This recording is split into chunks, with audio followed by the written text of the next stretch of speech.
Ayan, magandang umaga. Shoot. Buhok pa ba to? O, diba? Pati ang buhok ko na stress na. Dahil sa pinapagawang bahay.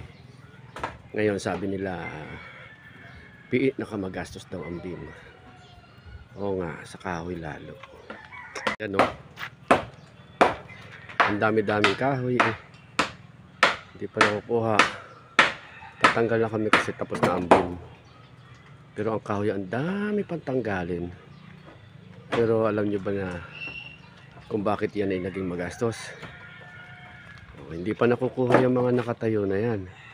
Pero ang nakuha na namin mula sa taas. Ayan. Karay eh. Oh. Na. Yan ba hindi sasabihin magastos? Kaya kung kayo magpapatayo ng bahay, eh handaan nyo na sarili nyo. Masakit na sa bulsa, masakit pa sa ulo.